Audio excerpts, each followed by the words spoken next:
Info Télévision, c'est votre télé. C'est la télévision du vivre ensemble, votre chaîne de proximité, 24 heures sur 24.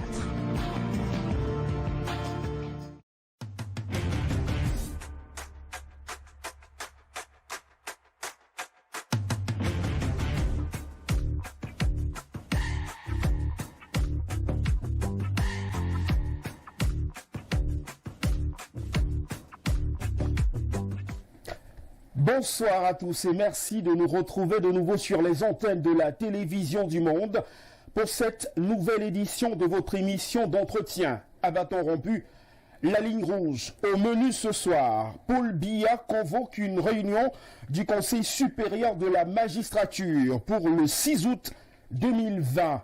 Dans un décret signé le 8 juillet 2020, le chef de l'État, par ailleurs président du Conseil supérieur de la magistrature, a donc décidé de mettre un terme à l'immobilisme.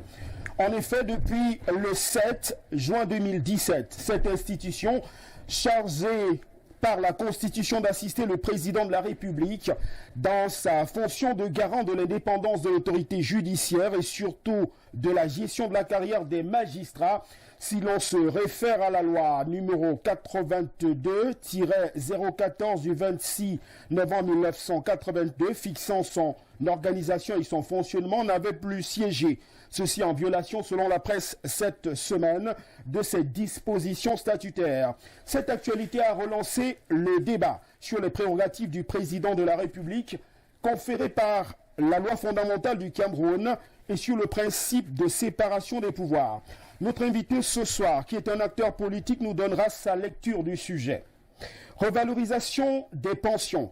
Le président de la République, dans un décret signé le 8 juillet 2020, a décidé d'augmenter de 20% les droits payés par la Caisse nationale de prévoyance sociale aux bénéficiaires des pensions vieillesse, invalidité et décès ou de leurs ayants droit. Dans la foulée, le directeur général de la CNPS, Noël Alain Olivier Mokoulou-Vandoakam, a tenu un point de presse pour rassurer les pensionnés sur l'implémentation de cette décision présidentielle dès le 1er août 2020, conformément au délai contenu dans cet acte présidentiel qui a force de loi. D'après la presse, cette opération qui concerne près de 100 000 pensionnés va coûter 15 milliards de francs CFA par an. Notre hôte ce soir, qui est à la retraite, nous livrera sa réaction après ce geste du président de la République dont la portée humanitaire a été saluée par plus d'un pensionné. Face aux crises multiples qui menacent à la fois l'intégrité du territoire camerounais, la quiétude des populations et la santé des habitants, le président de la République a, à chacune de ces crises, pris des décisions dont l'efficacité semble produire l'effet escompté.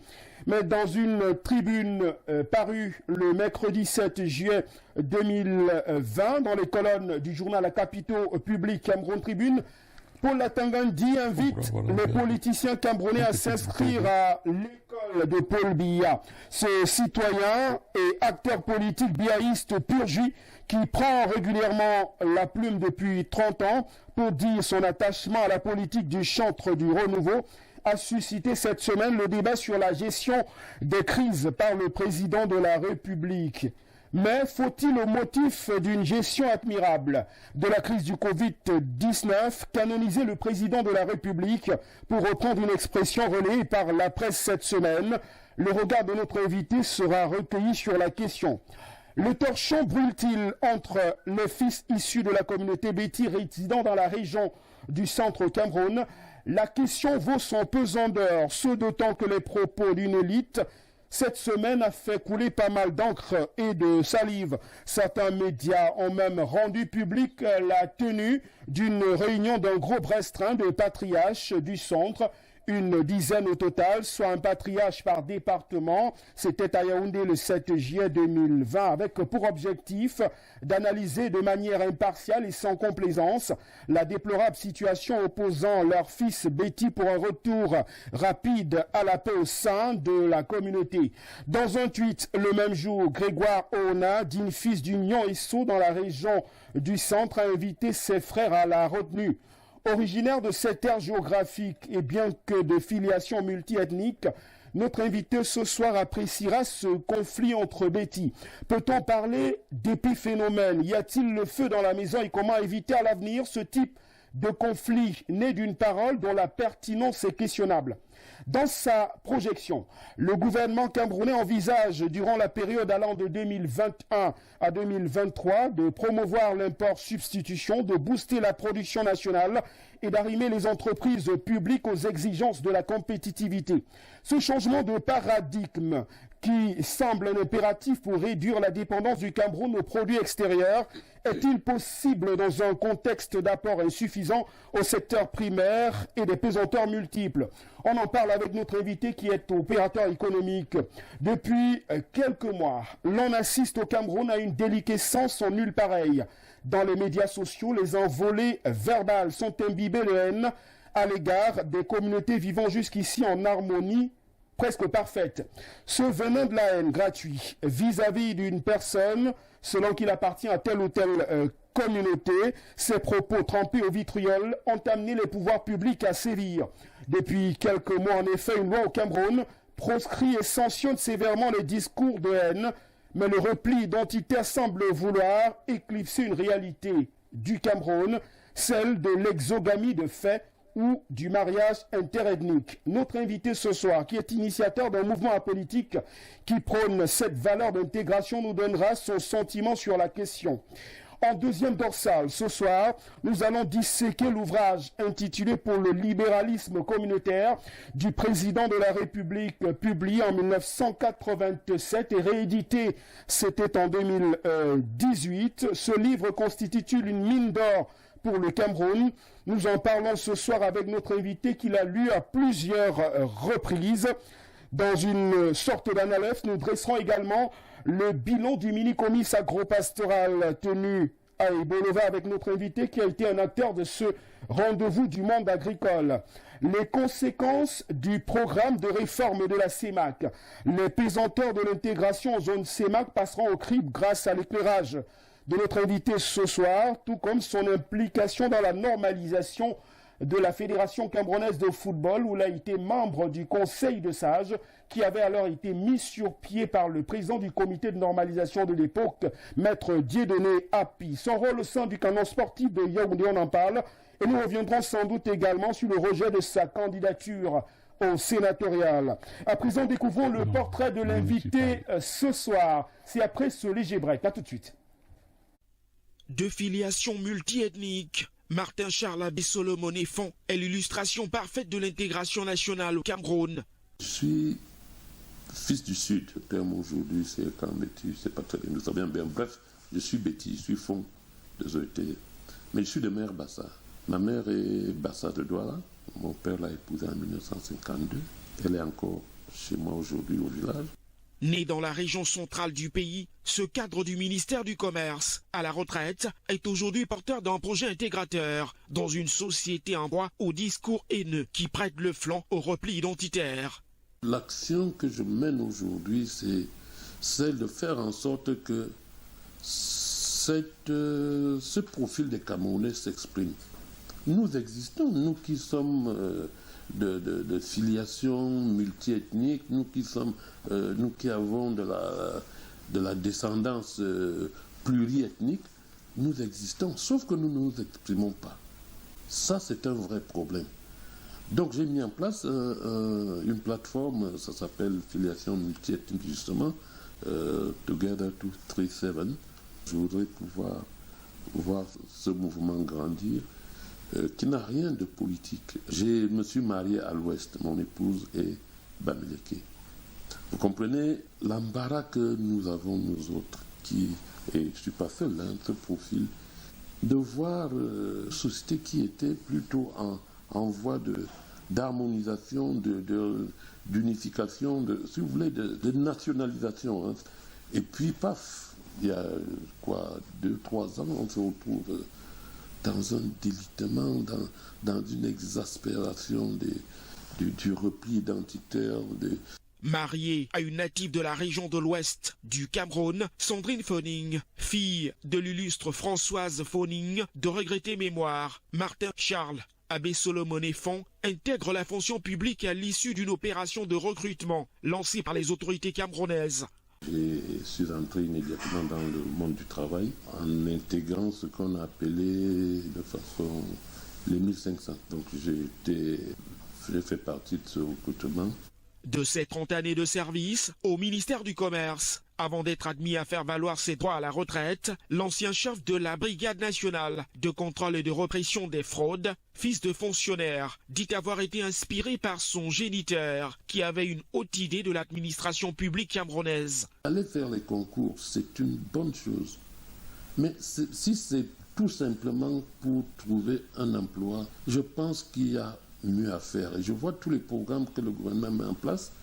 Il faut peut-être s'intéresser à ça, regarder qu'on peut avoir à partir de ces programmes, qui sont des programmes qui mènent plutôt vers l'auto-emploi, vers la création d'entreprises. Pourtant, rien ou presque ne laissait présager une carrière accomplie à cet inspecteur principal des prix, poids et mesures. Boursier de l'État du Cameroun au forceps, après des études primaires et secondaires menées entièrement au Cameroun. Pour faire bref sur mon parcours, je suis diplômé de l'université de Yaoundé où j'ai eu une licence en 1900 en sciences économiques, option analyse et politique économique en 1982. J'ai fait un concours de bourse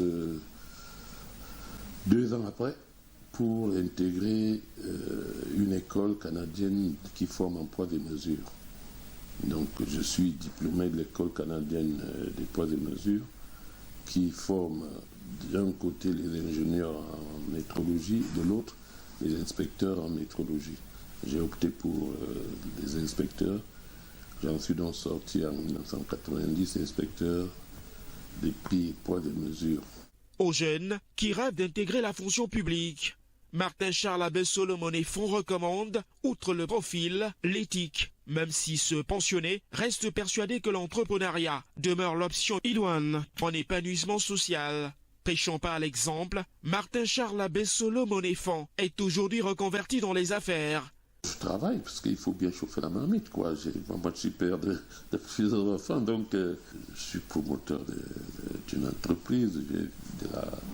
Je fais dans l'agriculture, je fais des consultations.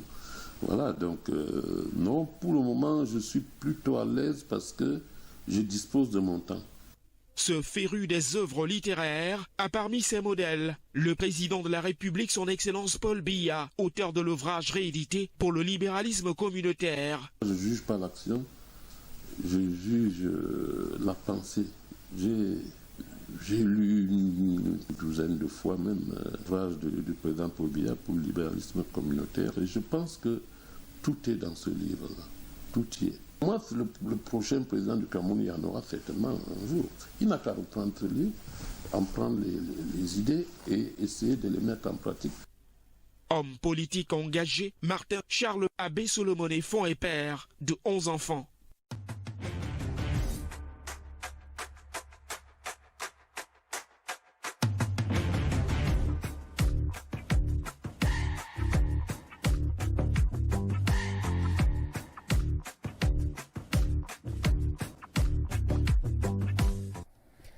Retour dans ce studio d'info-télévision depuis Yaoundé pour cette émission La Ligne Rouge avec la première phase d'échange avec notre invité Martin Charles Abbé-Solomon-Font. Je rappelle que cette émission, comme tous les dimanches, admettra l'interactivité. Donc, vos questions spécifiquement à l'invité ou vos réactions seront évidemment répercutées à l'hôte.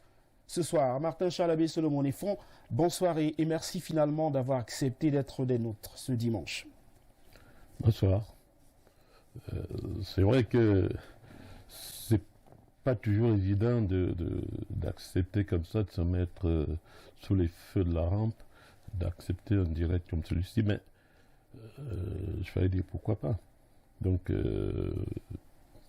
merci, merci pour votre invitation. Merci à tous vos téléspectateurs. Et j'espère que nos échanges apporteront quelque chose à tous les sujets que vous avez évoqués. De toutes les façons, j'essaierai d'apporter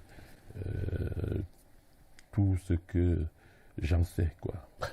Monsieur Martin Charles Abbé Solomon-Efon, je voudrais qu'on commence par le premier sujet d'actualité, c'est la convocation d'une réunion du Conseil supérieur de la magistrature après pratiquement 3 années d'hibernation. Cette institution va donc se réunir, ce sera le 6 août prochain. La presse qui a relayé cette actualité précisait que le chef de l'État mettait fin à une sorte d'immobilisme.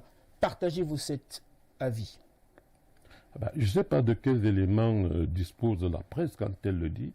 Moi, je pense que le président de la République est entièrement dans son rôle régalien. Je n'ai pas connaissance approfondie des dispositions qui régissent ce domaine. Mais je pense que si, sachant que très rarement on l'a vu s'écarter des normes juridiques, s'il a attendu 3 ans, il y a certainement des raisons qui ont fondé cette attente. Que la presse appelle cela, je ne sais pas ce que vous avez dit, immobilisme. Immobilisme, ça me paraît un tout petit peu excessif. Et à aucun moment il m'a semblé que la justice n'ait pas été rendue au Cameroun du fait que le conseil de la magistrature ne se soit pas tenu. J'ai la conviction que des raisons tout à fait fondées, tout à fait pertinentes ont justifié cette attente. Je n'ai pas plus d'éléments pour pouvoir en parler. Je vous donne quelques éléments justement sur les raisons pertinentes qui ont amené le président de la République à signer justement cette assise du Conseil supérieur de la magistrature. Cette institution a un mandat de 5 ans. Les députés issus du double scrutin municipal et législatif du 9 février 2020 qui ont intégré l'hémicycle de Ngouaïkélé, mais également le palais de congrès de Yaoundé pour ce qui est des sénateurs, ont entamé la 10e législature. Au sein du Conseil supérieur de la magistrature, il y a 3 députés qui sont désignés au scrutin secret par les 2/4 des députés. On a également des magistrats qui sont désignés en plénière par la Cour suprême du Cameroun. Donc, sur cet aspect-là, il y avait urgence compte tenu de cette 10e législature qui a débuté cette année. Autre actualité qui aurait pu pousser le chef de l'État à prendre la décision de réunir les membres du Conseil supérieur de magistrature, il y avait que le poste de secrétaire général était resté vacant depuis le décès de l'ancien secrétaire général. Donc sur le plan de la légalité, on n'a véritablement pas de souci, mais on se questionne sur les raisons qui ont amené le chef de l'État à ne pas prendre cette décision avant, compte tenu, je vous prends un exemple d'un rapport, celui de Dieudonné Massingan, qui est le président du Conseil national de la CONAC, la CONAC anticorruption, qui indiquait que le corps des magistrats reste le corps le plus corrompu. On sait que le Conseil supérieur de magistrature a également dans ses prérogatives la capacité de s'ériger en conseil disciplinaire pour ce qui est des magistrats. Est-ce que ce n'était pas un motif suffisant pour que l'on tienne ces assises il y a quelques semaines ou quelques mois, voire quelques années? Non, mais je remarque dans votre développement tout à l'heure que vous avez donné des raisons qui ont amené le président de la République à prendre cette décision aujourd'hui. Oui. Ça veut dire qu'à aucun moment, il ne s'est écarté de la loi. Comme je vous l'ai dit tout à l'heure... Quand on a des indicateurs comme le degré de corruption qu'on observe au sein de la magistrature... Là, nous abordons un domaine extrêmement délicat. Moi, je ne suis pas magistrat, mais vous savez, je sors d'un corps qui vit au quotidien, y compris après moi, quoi. Cette suspicion de corruption. Oui. C'est très difficile à vivre. Donc, de dire comme ça, la presse est libre de dire ce qu'elle veut. D'ailleurs, la CONAC aussi, elle est dans son rôle. Mais moi, je suis convaincu que très souvent dans ce genre de situation, ce qui se passe, c'est que je vais utiliser le terme qu'on utilise tous les jours, des brebis galeuses existent dans tous les corps. Sauf que la compréhension qu'on a, ou si vous voulez, le sentiment qu'on a en face d'un corps, c'est que une fois qu'il y a un corrompu, on oublie que c'est quoi? C'est 1000, 2000, 5000 procès qui ont lieu tous les jours au Cameroun. Ben, une fois qu'on a la preuve qu'il y a eu une corruption, et ça c'est, comment dire, c'est tout à fait humain, on a l'impression que le corps est corrompu. Je dis que je n'ai pas les éléments, mais je ne suis pas prêt à partager l'idée que, comme ça, quand elle est lancée, que le corps de la magistrature est corrompu. Et par ailleurs, je ne suis pas convaincu que si c'était le cas, c'est la tenue du Conseil national de la magistrature qui résoudrait ça de façon automatique. Non, nous sommes là dans un phénomène qui est humain, qui est malheureux, mais qui est une espèce de comment vous dire ça? C'est un état de fait. Peut-être les magistrats sont-ils corrompus? Je n'ai pas d'éléments pour l'affirmer, mais si cela est, le fait même qu'on ait... Vous avez dit que ce Conseil supérieur de la magistrature s'érige en Conseil de discipline. Ça veut dire que tous les jours, il y aura des magistrats corrompus, tous les jours, il y aura... Mais il a fallu attendre 3 ans, c'est peut-être là ma question. Et la presse, la presse s'intéresse également à un autre volet, le profil de carrière des magistrats. Le Conseil supérieur de la magistrature étudie les tableaux d'avancement en grade des magistrats. Le recrutement des magistrats passe par une assise de ce Conseil supérieur de la magistrature. Pour que vous soyez juge du siège ou que vous soyez juge du parquet, il faut également que siège ce Conseil supérieur de la magistrature. Pour ne citer que ces quelques cas de figure, est-ce qu'à votre avis, il n'y avait pas urgence à tenir une session du Conseil supérieur de la magistrature il y a quelques années? Vous venez de dire, par exemple, pour citer un autre exemple, un autre élément que vous avez cité, il n'existait pas... Moi, je pense que c'est plutôt un secrétaire permanent, vous avez dit secrétaire général. Secrétaire permanent, en effet. Bon, voilà. Édouard Calefou, il n'était pas là et il a fallu le nommer. Ça paraît évident, mais moi, je pense que, y compris le choix des hommes, n'est pas toujours évident. Donc, si la tenue du Conseil supérieur de la magistrature était la panacée à tous les problèmes de loi, croyez-moi, elle se serait tenue. Mais si les raisons pour lesquelles ce Conseil a tardé à être convoqué sont au-delà des gains qu'il y avait à le précipiter, moi je pense que le président de la République est dans son rôle, comme je le disais, il ne s'est écarté nullement de ses compétences et je crois que c'est un sujet sur lequel j'ai pas compétence, j'ai pas vocation à beaucoup m'étendre.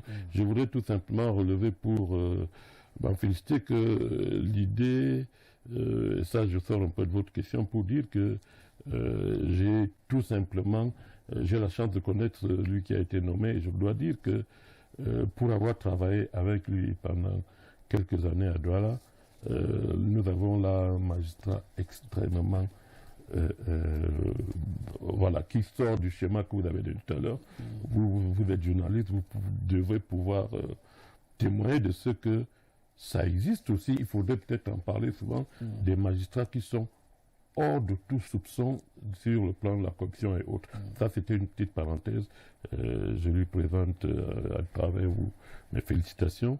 Donc, je disais que je n'ai pas toutes les compétences qu'il faut pour pouvoir apprécier la décision du président de convoquer aujourd'hui ou dans un an, tant que ça ne gêne pas. S'agissant, par exemple, de la carrière des magistrats, on peut en dire quelque chose. Je ne pense pas que le fait que ça retarde d'un an ou deux, puisque ça se rattrape toujours, enfin que je sache quoi, quand vous montez de grade... Vous trouvez ça normal, vous qui êtes ancien fonctionnaire? Je vous ai dit que je ne...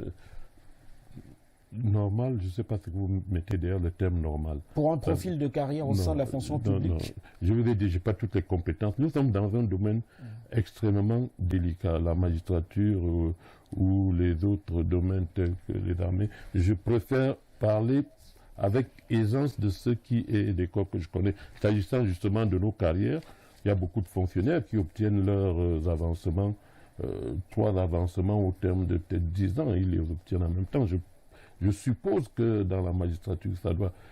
En tout cas, je ne pense pas qu'un magistrat soit lésé tout au long de sa carrière, si on le prend dans le temps, à cause du retard qu'il y a dans la convocation du Conseil supérieur de la magistrature. Ceci dit, on peut toujours envisager que oui, c'est l'optimum, serait que ils se tiennent chaque année, ne fût-ce que pour la satisfaction individuelle des uns et des autres. Depuis le 19 novembre 2018, vous êtes admis à faire valoir vos droits à la retraite. Le président de la République, en date du 8 juillet 2020, a décidé de revaloriser de 20% les droits payés par la Caisse nationale de prévoyance sociale aux pensionnés, bénéficiaires justement des pensions vieillesse, invalidité et même décès ou leurs ayants droit. Comment vous avez accueilli cette nouvelle? Vous qui êtes retraité. Pour tout vous dire, je ne suis pas concerné parce que vous avez bien fait de préciser que il s'agit là des pensionnaires payés par, pris en charge, si vous voulez, par la CNPS.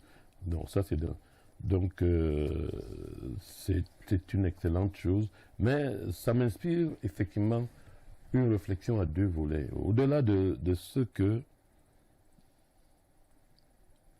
pour les individus, pour les pensionnés, vous imaginez 20%, ça renvoie à quoi? Vous gagnez 100 000 francs par mois. Vous avez 120 000 francs par mois pour avoir travaillé justement dans le secteur de la consommation. Je peux vous dire que c'est loin d'être négligeable. Excusez-moi. C'est loin d'être négligeable. Donc quand vous avez 20% d'augmentation de vos revenus, il faut d'ailleurs dire que c'est tout à fait exceptionnel. Hein. Il n'y a pas... Ça s'obtient à travers peut-être une grève, Non, 20% d'initiative du président, il faut saluer les gestes. Ça, c'est sur le plan de la satisfaction des individus. Mais je vais aller beaucoup plus loin. Quand vous avez... Je n'ai pas les chiffres, vous les avez évoqués tout à l'heure. Quand vous injectez dans l'économie 15 milliards de revenus, c'est-à-dire 15 milliards dans la fonction de consommation en termes de revenus, que vous donnez à des pensionnés, c'est-à-dire que des gens qui ne vont pas mettre ces revenus en épargne, qui vont consommer directement. Parce qu'on peut envisager on peut penser raisonnablement que les pensionnés, ils ne vont pas recommencer à faire des épargnes aujourd'hui. Donc c'est 15 milliards que vous injectez dans l'économie et qui vont directement à la consommation en termes de, je sais pas moi, pension, en termes d'achat de riz, de médicaments et tout le reste. Donc ils sont injectés automatiquement dans l'économie camerounaise. Alors là, c'est la mise en œuvre d'un des leviers de la politique économique, macroéconomique du pays. Vous augmentez la consommation. C'est-à-dire que vous créez de la demande dans l'économie. Quand vous créez de la demande, l'offre va nécessairement répondre à cette demande. Et ça va booster la production, ainsi de suite. D'autant plus dans le cas d'espèce que nous avons affaire ici à des gens qui obtiennent un revenu dont très peu dans la valeur sera extraverti. En d'autres termes, si vous avez quelqu'un qui reçoit 15 milliards mais qui achète, c'est pas moi, des voitures de luxe, il crée de l'emploi ailleurs qu'au Cameroun. Mais si ceux-là, ils vont certainement, je parle comme faisant partie d'eux, ce qu'ils font, c'est quoi? Acheter les habits pour les enfants, aménager la cocotte à la maison.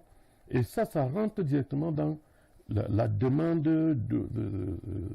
macroéconomique dans le pays. Donc, au-delà de la satisfaction que vont avoir les bénéficiaires, croyez-moi, ça va se sentir que un surcroît de revenus a été injecté dans le pays sans épargne et qui va permettre d'augmenter la demande. Ce qu'il faut souhaiter, c'est que cela s'étende peut-être aux fonctionnaires et que, éventuellement, si les conditions économiques le permettent, que le SMIC soit relevé, ainsi de suite. De toutes les façons, dans la fonction de consommation, nous avons là un levier qui risque d'avoir un impact significatif sur la consommation. Ce n'est pas rien à ce moment où, du fait du Covid qui vient de passer, il y a plutôt tendance pour les économies à une régression. Cette opération est extrêmement bénéfique sur le plan macroéconomique. Parlons justement du Covid-19.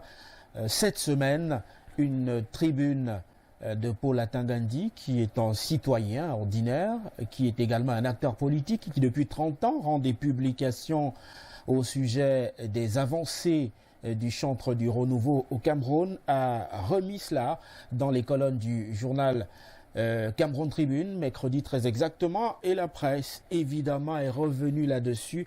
Vous êtes acteur politique, d'abord sur la gestion de la crise du Covid-19 par le président de la République. Vous avez vous aussi le sentiment que les autres hommes politiques, pour ne pas dire les autres chefs d'État, puisqu'il s'agit d'une crise sanitaire mondiale, doivent prendre exemple sur le président Paul Biya? Oui. Vous me posez la question, moi je vous réponds. Il a fait quoi d'extraordinaire dans la gestion de cette crise, à votre avis, pour mériter d'être pris en exemple? C'est vous qui avez posé la question dans ce sens. Je vous ai répondu tel que vous allez poser. Mais ceci dit, mon sentiment par rapport à la gestion de cette crise, c'est pas... Comment dire ça? Je ne vais pas faire de la dithyrambe en disant ça. Oui. Mais la comparaison, comme vous avez voulu que cela se présente sous la forme d'une comparaison avec les autres chefs d'État, m'amène à penser qu'il vaut mieux agir sans déclarer que de déclarer sans pouvoir agir. Nous sommes aujourd'hui en face des chiffres qui nous parlent. Nous sommes en face des chiffres. C'est cela que nous devons prendre en compte quand nous allons envisager de répondre à votre question. Je ne les ai pas en tête, mais vous devez les avoir, vous qui êtes communicateur. Vous savez très bien que c'est une pandémie, le Cameroun en souffre comme les autres, mais on peut raisonnablement dire que elle est plutôt bien gérée ici, en tenant compte de ce que chaque erreur qui serait commise dans la gestion de ce dossier pourrait avoir des répercussions extrêmement graves, hormis la maladie. En d'autres termes, vous faites, c'est pas moi, un confinement total, parce que vous dites personne ne doit attraper la maladie en sortant, vous fermez tout le monde. C'est bien, peut-être que la maladie n'atteindra personne.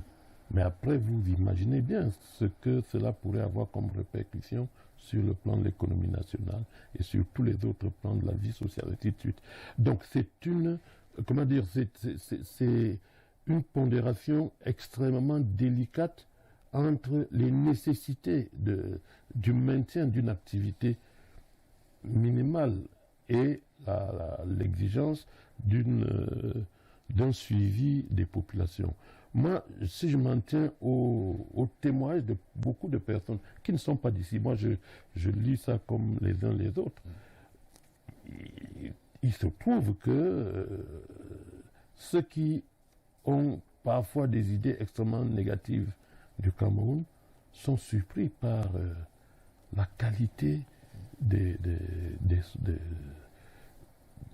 comment dire, de la gestion de façon globale de cette pandémie.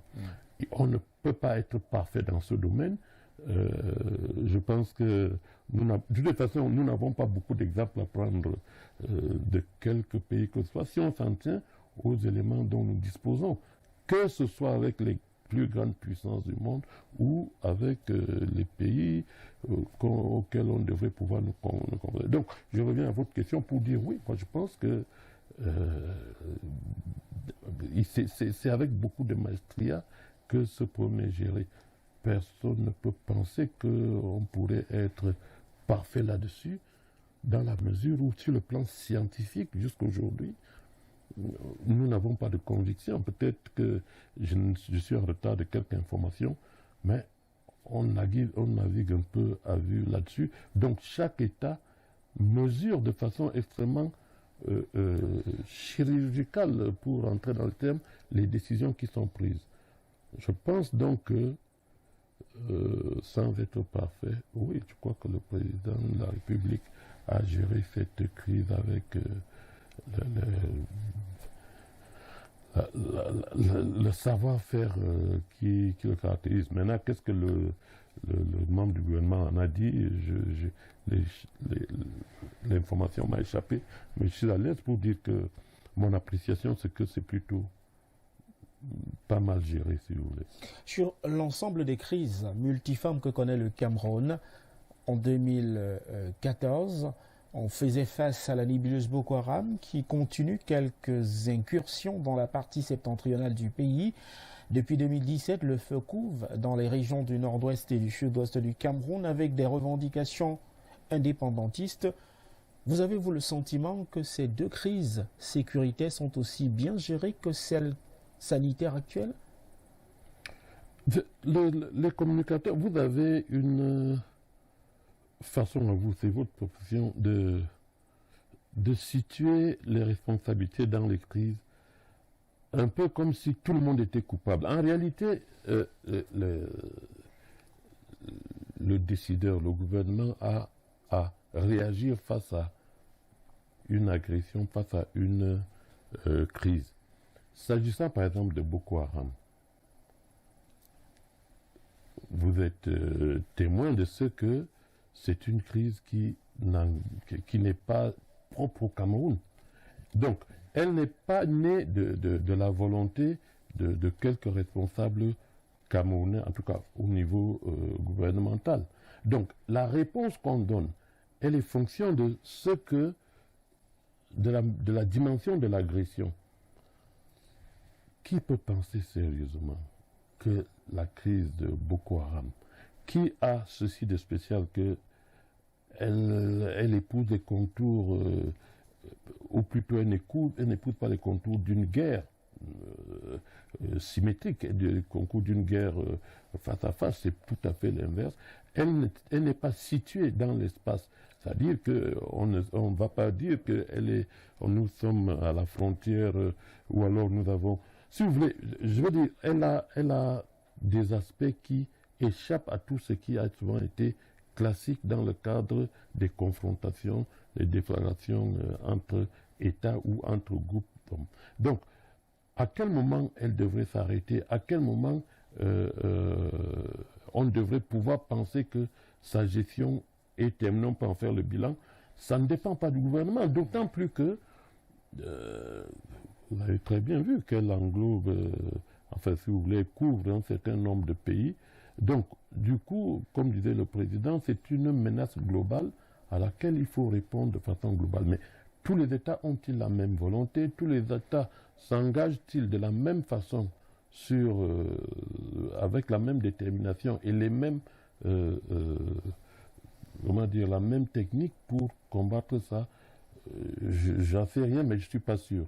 Et dès qu'on l'aura dit, je reviens à la réponse que je vous ai donnée pour le premier cas. Oui, je crois que la crise contre Boko Haram est gérée, il faut dire, dans une région qui a des spécificités qui appellent une mobilisation de moyens extraordinaires.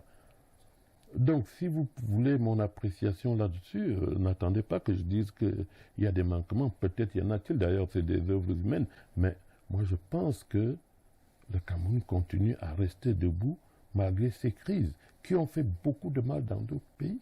Ces crises dans des courants islamistes et autres. Je voudrais qu'on dise à présent un mot sur les querelles élitistes. Je l'indiquais à l'oreille à l'entame de cette émission ce soir. L'actualité a été très mouvementée cette semaine à la suite des propos tenus par une élite Betty. Les patriarches ont dû se réunir pour inviter les fils issus de cette communauté à la retenue. La presse a fait largement écho de cette actualité. D'abord, vous qui êtes originaire de cette partie du terroir et qui êtes Betty, comment avez-vous accueilli cette tension perceptible au sein de la maison? Première question, à votre avis, il y a le feu dans votre maison? Et puis, comment éviter que de telles querelles, finalement nées des propos mal interprétés, puissent prêter le flanc à cette envolée verbale qu'on a pu observer cette semaine? Beaucoup d'éléments dans votre question appellent des précisions.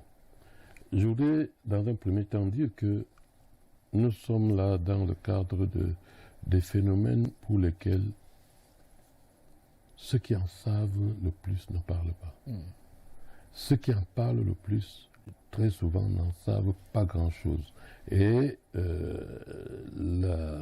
les moyens de communication s'étant développés au niveau où nous sommes aujourd'hui, tout le monde envisage de donner son avis, y compris sans avoir le moindre élément sur la question. Donc, je vais en dire le moins, mais je pense que...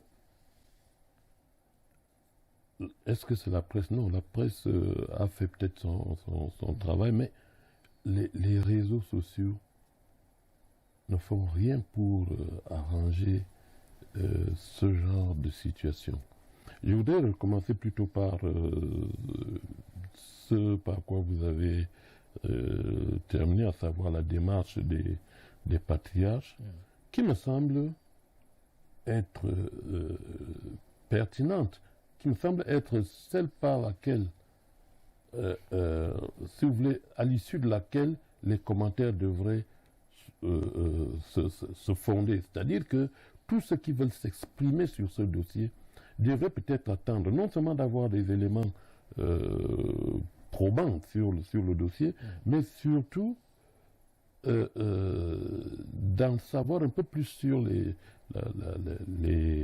l'évolution de ce qui est devenu effectivement une crise. Et moi, je pense que c'est devenu une crise. Je vous ai entendu dire que la mauvaise interprétation des propos, si c'est ceux de l'élite, moi je pense, oui, effectivement, qu'il y a une mauvaise interprétation.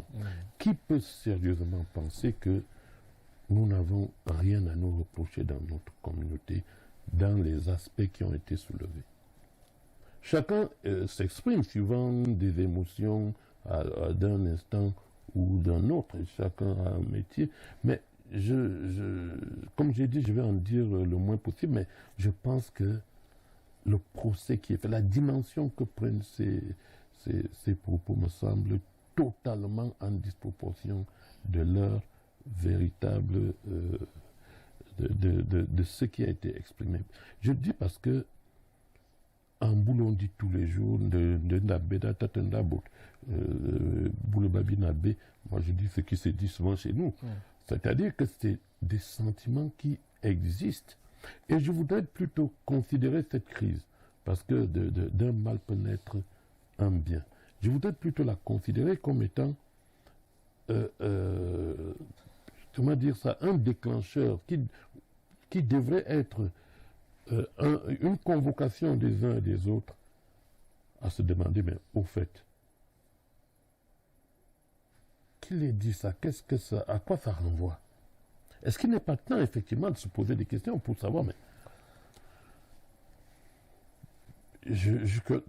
comme j'ai dit, je ne connais pas les enjeux réels. Je ne connais pas les spécificités de ce dont on parle. Je ne connais pas comment dire, les tenants et les aboutissants réels. Et je crois que beaucoup n'en savent pas grand-chose, mais tout le monde en dit tout. C'est pour ça que je continue à être prudent. Mais je pense que, vous imaginez bien, j'ai une carrière de plus de 30 ans. Elle n'a pas été un long fleuve tranquille. Donc, je peux avoir, moi aussi, à penser, peut-être à tort, peut-être à raison, que j'ai été victime de quelque injustice par-ci, par-là, et je suis peut-être tenté aussi de dire, il est vrai que moi, comme vous avez dit dans votre rue, je suis plutôt d'origine multiethnique, donc je ne ressens pas toujours les choses avec la sensibilité d'un ressortissant particulier d'une région, mais je peux comprendre très bien que on se sente gêné par le fait que ce qu'on reçoit comme coup, on le reçoit de ceux de qui on est supposé ne pas les avoir. Vous comprenez? C'est-à-dire que on peut se dire, si, je sais pas moi, je vais prendre comme ça un exemple, un ressortissant étranger, pour ne pas citer quelqu'un, m'offusque, me pose un problème, on peut envisager que je trouve cela moins grave que si c'est mon cousin au village. Parce que, a priori, j'attends plutôt de lui que nous soyons ensemble. Donc, cela peut m'amener à dire, mais enfin, c'est pas possible que ce soit de toi que ça vienne. Et la réalité, c'est quoi? C'est que, est-ce qu'il existe un cadre dans lequel ce qui est censé être aujourd'hui ce regroupement, où ce regroupement peut se concerter, poser ses problèmes, au lieu qu'ils soient effectivement posés à la presse? Est-ce que ce cadre existe? S'il n'existe pas, il y a faute quelque part. Peut-être que c'est les patriarches qui aujourd'hui se mobilisent qu'on devrait questionner. Pourquoi n'ont-ils pas pourquoi n'ont-ils pas organisé notre société de manière à ce qu'elle ait aussi un cadre dans lequel celui qui se sent frustré par quelque incompréhension ou bien effectivement par quelque acte qui lui porte préjudice pourrait aller se plaindre. Est-ce que ce cadre existe? Si nous prenons tout simplement cette crise pour en profiter, pour créer ce cadre, je pense qu'on pourrait tirer avantage de cette crise. De chaque crise naissent souvent des solutions aux problèmes futurs. Et de ce point de vue, la démarche des chefs, je ne sais pas si elle a abouti, je ne sais pas si elle est en cours, elle me semble une bonne initiative et il vaut mieux que les choses s'arrêtent là. J'ai écouté le discours du ministre de la Santé, Grégoire Ona, j'ai écouté les interventions des uns et des autres, mais par contre j'ai écouté aussi beaucoup d'insultes qui me paraissent extrêmement injustifiées et même injustes. Nous avons quand même là affaire à quelque chose qui est du construit, quoi. Nous devons tout faire pour faire attention à jeter l'eau et le bébé et l'eau du bain. Quand on a... ça me gêne un peu parce que je ne connais pas les autres partis. Moi, j'entends dire tout et n'importe quoi dans les réseaux et j'ai appris à ne pas me fier à ce qui se dit dans les réseaux. Donc, en d'autres termes, le seul acteur que je connais aujourd'hui qui s'est déclaré, c'est celui qui s'est exprimé. En fait, je ne sais pas. Est-ce qu'on peut penser que cela est dû à une crise d'énervement? Bon, je n'ai pas d'éléments et je voudrais en dire le moins. Je voudrais pouvoir dire que ce qui serait souhaitable, c'est que cela s'arrête. Mais surtout, ce qui serait souhaitable, à mon sens, serait que nous considérions qu'il y a des acquis que nous devons préserver. Ce n'est pas évident que, je le dis aussi comme ça, tous les exemples qui sont donnés des précédents capitaines d'industrie et des hommes d'affaires de notre région, je lis, on fait des listes, c'est pas très très honorifique pour notre région. Donc on a intérêt peut-être à vraiment essayer d'abord arrêter la crise là où elle est, établir, ça c'est la compétence des chefs, établir si cela est nécessaire des responsabilités. Et moi je pense que chacun devrait être un tout petit peu humble, y compris cette élite, c'est-à-dire qu'elle se mette à la disposition de ces élites, que cette élite exprime bien ses griefs et que cela fasse l'objet, j'imagine, si je m'en tiens à ce que la presse dit, je vous ai dit, je pense avec des pincettes très fines, je voudrais dire que de l'autre côté, c'est toujours des hommes d'extrême, d'un niveau dans notre société extrêmement élevé. Donc, je crois que personne n'a intérêt à la surenchère qui se fait. Il faut donc protéger l'élite. On va dire un mot à présent sur l'exogamie. Je l'ai indiqué dès l'entame de cette émission ce soir. Vous êtes, issu de filiation multiethnique. Vous avez pris pour épouse une ressortissante de la région de l'Ouest du Cameroun.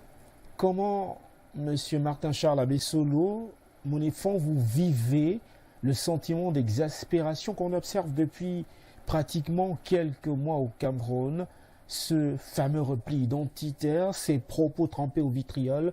Comment vous le vivez, vous, qui êtes finalement marié à une ressortissante de l'Ouest alors que vous êtes ressortissante du centre? Je vais vous dire, je le vis très mal. Mais vous avez posé une question de savoir comment je vis cette situation. Mais vous avez dit que c'est depuis quelques mois. Moi, je veux être plus précis. Je veux peut-être que vous allez me donner des explications tout à l'heure là-dessus. Le sujet n'est peut-être pas spécialement politique aujourd'hui au cours de notre entretien, mais je veux que quelqu'un m'explique. Qu'est-ce qui a justifié qu'un homme de grande valeur, qui a réussi à être reconnu comme numéro 2 à l'élection présidentielle au Cameroun, qui a une présomption, enfin c'est une présomption, d'ailleurs c'est une réalité, qui a une formation absolument avérée, qui est, je veux dire, de qui on attend plutôt d'être un modèle. Est-ce que vous allez me trouver une seule bonne raison pour qu'en Mondiovision, il puisse se présenter pour dire « Moi, je suis tel et je suis Bamileke ». Il ne s'arrête pas là, il se pose en s'opposant, en disant « Si, il fallait être bleu ». Moi, le jour où j'aurai la réponse à cette question, où j'aurai une seule raison qui pourrait justifier ça, je vous donnerai des réponses plus élaborées à votre question. Je vis très mal cette situation parce que moi, je suis marié depuis une dizaine d'années, un peu plus de 10 ans, à ma femme. Mais je vais vous dire, mon père, lui, il est marié à une femme bassa de Douala depuis 1952. En 1952, vous savez ce que ça signifiait de se marier à une bassa et de l'amener à Fibotazoïtele? L'idée que les gens se faisaient à cette époque du Bassa, c'est celui qui nous a torturés pendant le Ndjok, pendant qu'ils allaient vendre nos parents allaient vendre les palmistes, allaient travailler au chemin de fer. Donc, à cette époque, on estimait que mon père avait pratiquement... C'était un sacrilège, c'est quoi cette histoire? Des gens lui disaient, ne fera pas 6 mois ici. Ma mère, elle est au village jusqu'à aujourd'hui. Donc, jusqu'à une date très récente, les Camerounais se sont acceptés sans poser la moindre question. Je ne suis en rien un exemple. J'ai une femme, d'ailleurs dans ma famille, je ne suis pas seul à être à l'Ouest. Pour tout vous dire, dans ma famille nucléaire, dans ma petite famille, mes frères, mes sœurs, nos filiations n'ont rien à voir avec l'origine de notre père, et même pas l'origine de notre mère. Donc tout cela est parti, à mon sens, je le dis très franchement, avec tout le respect et toute l'admiration que j'ai pour ce président, cet homme politique, pour dire que tant que les responsabilités ne sont pas parfaitement établies à ce niveau, nous continuerons à agir comme ça. Nous devons pouvoir dire que quand tout le monde t'écoute, tous les Camerounais, je ne suis pas sûr qu'une autre émission dans le paysage audiovisuel camerounais ait eu une audience comme celle de ce passage voulu par les pouvoirs publics camerounais de cette session du Conseil constitutionnel relative au contentieux post-électoral. Je ne pense pas qu'on pourra atteindre ce niveau d'audience un jour. Et vous voyez quelqu'un qui... Je dois vous dire que moi, j'ai été extrêmement déçu ce jour-là par quelqu'un pour qui j'avais une admiration terrible. Et je pense qu'on peut le prendre par le bout qu'on veut. De ce jour-là, est né un sentiment chez certains Camerounais, d'un côté ou de l'autre, que nous ne sommes pas pareils. Si au niveau le plus haut de l'État, quelqu'un qui aspire à être notre timonier du bateau Cameroun se définit lui-même comme Bamileke, mais il y a problème. Pourquoi est-ce qu'on ne dirait pas ça? Je ne vois pas pourquoi on devrait se gêner pour dire que c'est là. Vous avez dit qu'il y a quelques mois, vous savez très bien que ce que je dis, pour être mieux fixé dans le passé, c'est bien à partir de cette date que l'idée de se dire, enfin, dès que je veux me présenter, qu'est-ce que je suis moi-même? C'est dommage, je le vis très mal parce que je vous ai dit dernièrement, je ne sais pas, qu'est-ce que si cette escalade ne s'arrête pas, quand nos enfants seront plus âgés et que nous serons dans une espèce de rwandisation, ou je ne sais pas moi, de notre pays, ils se poseront des questions de savoir, mais nos parents étaient où? Pourquoi est-ce que nous qui sommes, mon fils, si vous voulez, il a un grand-père Bamileke, une grand-mère Bamileke, un grand-père, une grand-mère Bassa, une grand-mère de Zoetel, un grand-père d'Akono, un arrière-grand-père d'Akono Linga et de Zoetel en même temps.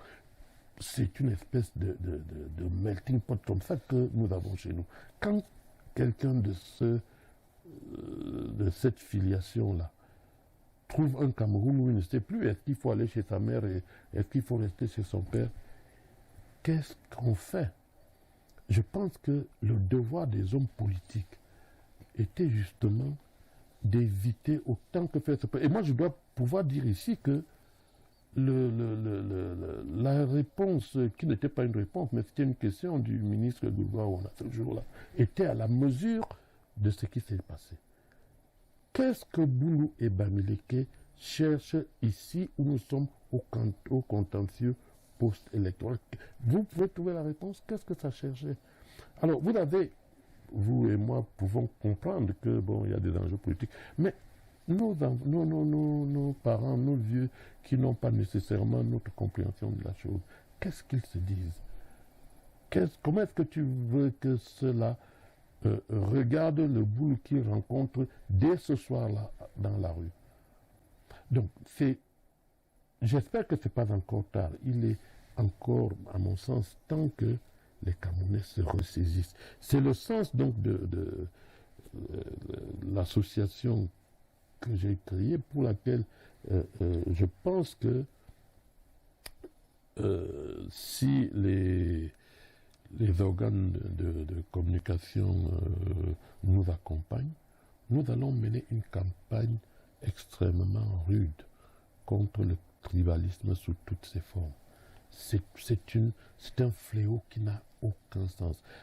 Et ceci dit, nous sommes aujourd'hui plutôt en train de défaire ce qui était en train de se construire.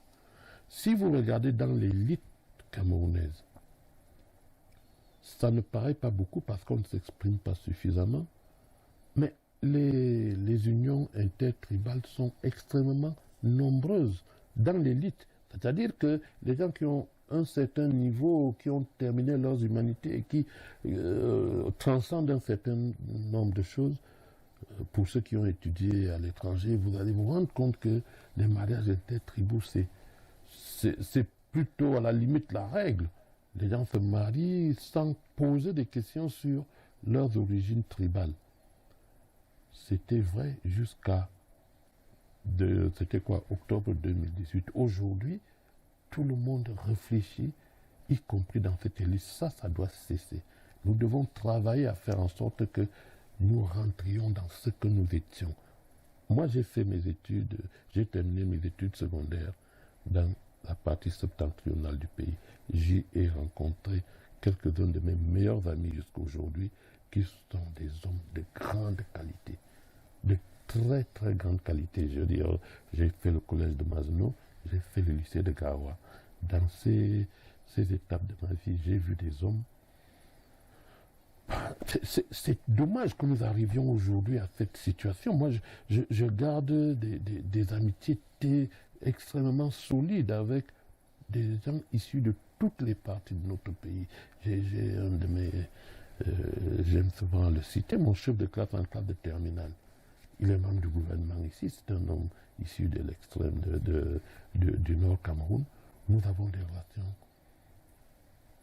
fusionnelles.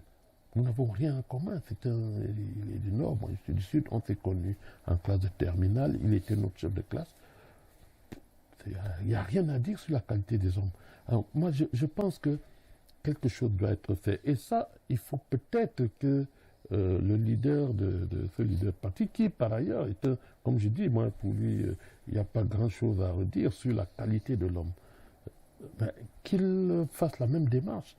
Ou plutôt qu'il explicite aux Camerounais qu'est-ce que lui voulait dire par là. Parce qu'il a sorti un message, peut-être nous percevons autre chose que ce qu'il a voulu dire. Ce serait peut-être bien qu'il s'exprime sur ce qui se passe aujourd'hui, parce que, à mon sens, c'est une conséquence directe de sa sortie au Conseil constitutionnel. On va dire un mot sur les perspectives économiques du Cameroun.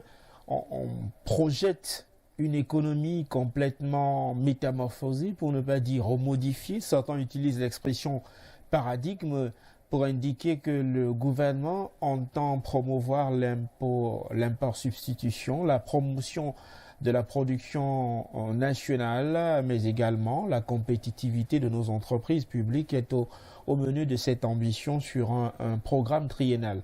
Vous êtes acteur dans le secteur agricole. À votre avis, qu'est-ce qui peut justifier qu'en 2020 au Cameroun, l'on soit encore largement tributaire de l'extérieur pour se nourrir au Cameroun?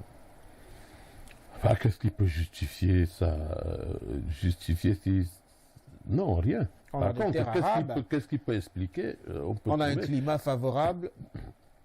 Qu'est-ce qui se passe pour qu'on soit tout le temps en train d'acheter le riz, l'huile et je ne sais pas quelle autre denrée alimentaire pour combler la demande nationale? Non, mais je pense que nous sommes Allez-y. Nous sommes là dans un domaine qui est fort, tout simplement dynamique. C'est-à-dire que nous avons une tendance à réduire nos importations. Comment dire ça? Nous sommes dans une dynamique. Donc le processus qui nous amènerait à rééquilibrer notre balance, il est un travail permanent. Donc si vous me demandez ce qui justifie, je suis tenté de vous dire rien ne justifie, parce qu'il n'y a pas, on pourrait dire a priori, il n'y a pas de justificatif, mais qu'est-ce qui explique ça? C'est les problèmes parfois de main-d'œuvre, parfois il y a beaucoup de contingences qui peuvent expliquer ça. Mais ceci dit, si la question était de savoir ce que le Cameroun est en train de faire, c'est ça qui me paraît le plus important d'ailleurs. Je voudrais d'ailleurs noter avec satisfaction que, contrairement à ceux qui peignent notre pays en noir,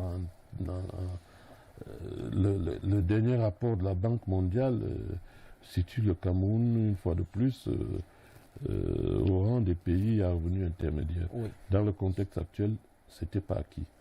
Cela traduit quand même une certaine maîtrise d'un certain nombre d'éléments. Bon, maintenant, je ne voudrais pas utiliser le rétroviseur. Je préfère regarder qu'est-ce qui est fait. Et vous avez bien fait d'évoquer quelles sont les perspectives, qu'est-ce que les pouvoirs publics envisagent de faire pour que nous partions de cette dépendance qui est extrêmement néfaste pour notre croissance, pour la création de richesses, pour nos équilibres financiers, vers une satisfaction de nos besoins dans ces matières. Non, je n'ai pas... Ce serait très long de prendre toutes les explications, parce qu'on pourrait envisager... nous avions cours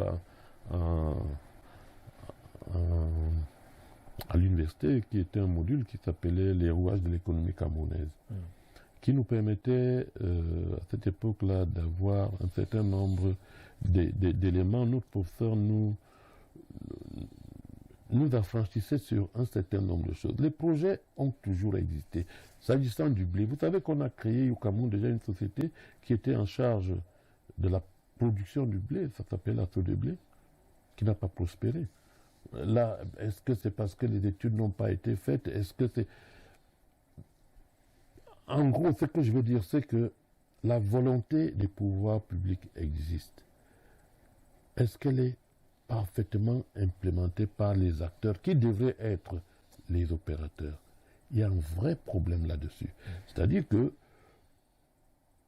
beaucoup de gens se complaisent à ce qu'on appelle trivialement le bayam salam. J'achète, je vends, je fais une marge.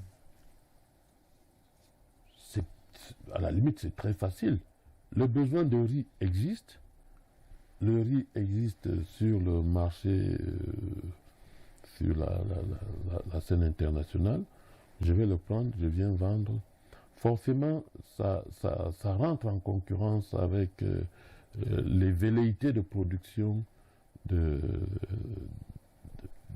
nationaux, ou plutôt des entreprises même, y compris d'ailleurs qui pourraient être étrangères au pays, parce qu'il y a une concurrence qui est pas toujours en faveur de nos entreprises.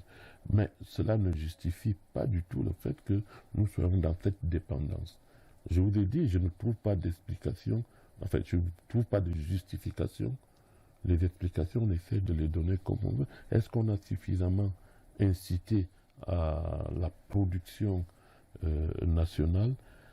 Si je m'en tiens au discours que le président de la République a tenu au communiste agro-pastoral des Bolova, qui, à mon sens, constitue l'une des plus belles sorties du président en termes de perspective, de présentation de projet. Je pense que 9 ans après, pour être tout à fait honnête, on devrait être à une autre dimension. Qu'est-ce qui n'a pas marché? Qui est-ce qui n'a pas implémenté? Cette volonté réelle qu'il a exprimée par son déplacement. Ceux qui étaient à Eboulouba ont vu quelqu'un qui a fait pratiquement 5 heures de marche pour toucher du doigt la réalité de notre secteur agricole, et qui, au sorti de là, a fait une sortie, a donné des lignes directrices. Qu'est-ce qui n'a pas marché? Je n'ai pas la réponse. Je constate tout simplement que cette volonté est réitérée aujourd'hui de faire en sorte que nous sortions de cette dépendance. On est d'autant plus obligé de le faire que ce n'est pas évident que tous les jours le marché mondial sera favorable même à ces importations. Il faudrait pouvoir avoir les moyens nécessaires pour pouvoir couvrir ces importations. Ce n'est pas acquis dans le temps, dans le futur. Et moi, je pense que au lieu de chercher les justificatifs pour nos failures, pour nos erreurs, ce que nous devons faire, c'est se mettre résolument à la tâche. Je constate, c'est vrai qu'il y a des programmes, il y a des projets, mais on tarde à en voir la manifestation dans nos plats et dans notre panier. Très bien. Avec la complicité de la réalisation, on va rapidement prendre la transition pour la deuxième articulation de cette phase d'échange. Ce sera juste après ce break.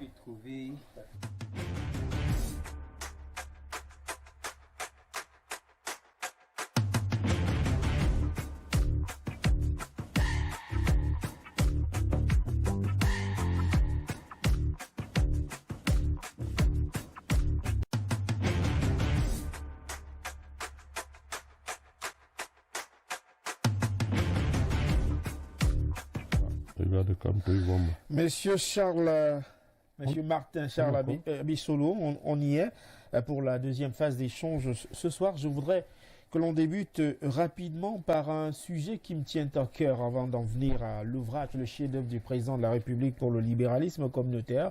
Parlons de sport, monsieur Martin Charles Abisolo. Annoncé pour le 23 août 2017, c'est finalement le 7 septembre 2017 que l'instance faîtière du football international avait nommé les membres du comité de normalisation de la Fédération camerounaise de football, constitué de 5 membres et qui était présidé par Maître Dieudonné Api. Eh bien, ce dernier avait justement signé en date du 15 avril 2020 une décision rendue publique le 12 avril 2018 portant création au sein de la FECAFOOT d'un conseil de sages constitué de 6 membres.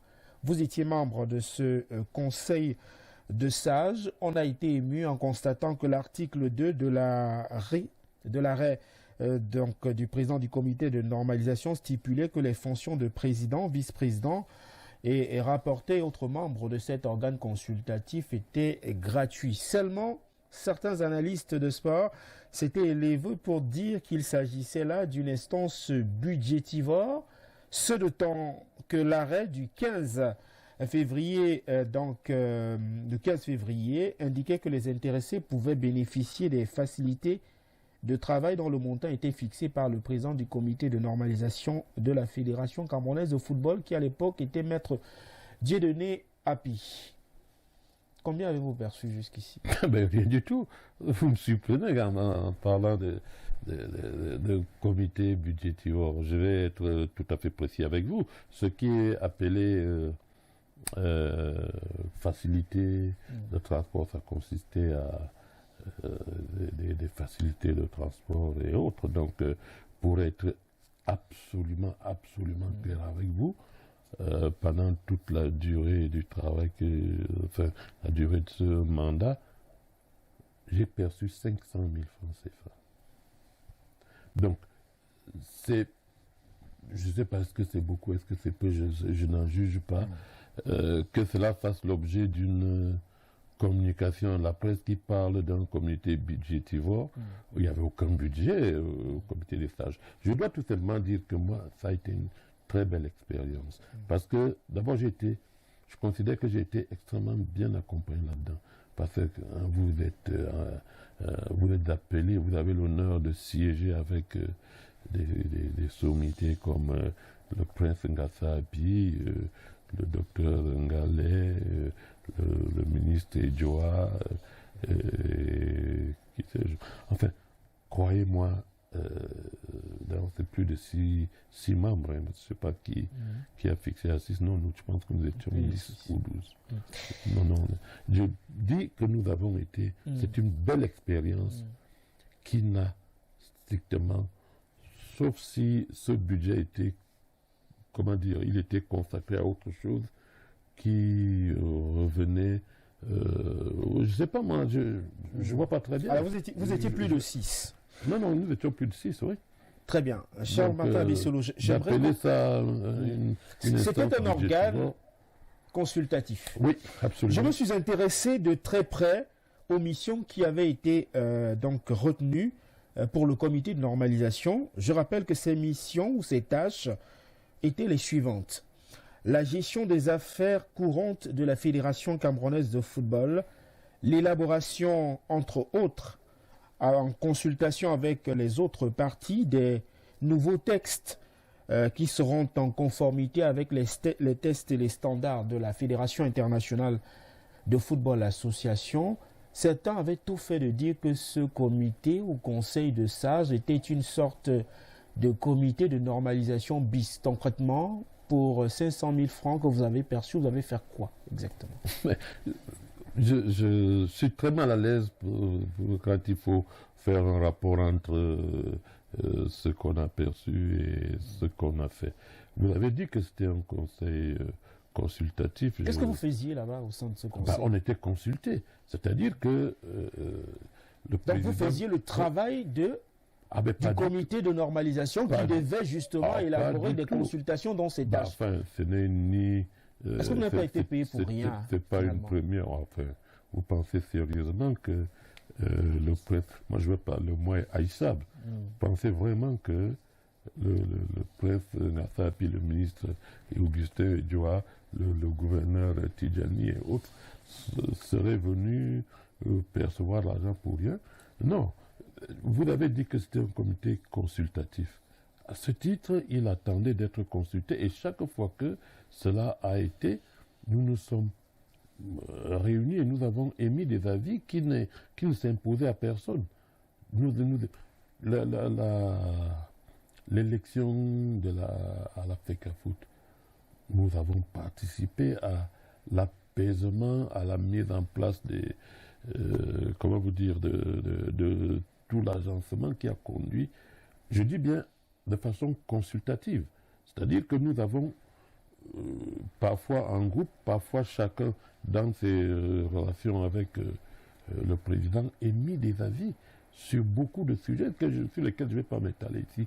Aujourd'hui, le président a dû prendre parfois des très lourdes décisions. Vous savez très bien que entre les décisions relatives au staff de l'équipe, les organisations, ils posaient des questions et on donnait nos réponses. Maintenant, est-ce que ça s'appelle travail pour rien? De toute façon, moi, je n'y suis pas allé pour avoir les 500 000 francs. Vous imaginez bien. On me les a donnés, je les ai pris et j'estime que avec ou sans cela, j'aurais eu beaucoup de plaisir. J'ai eu beaucoup de plaisir à côtoyer ce que j'ai côtoyé là-bas. Il y avait là-dedans des gens qui avaient une connaissance profonde, ancienne des rouages de notre football. J'en ai cité quelques-uns tout à l'heure.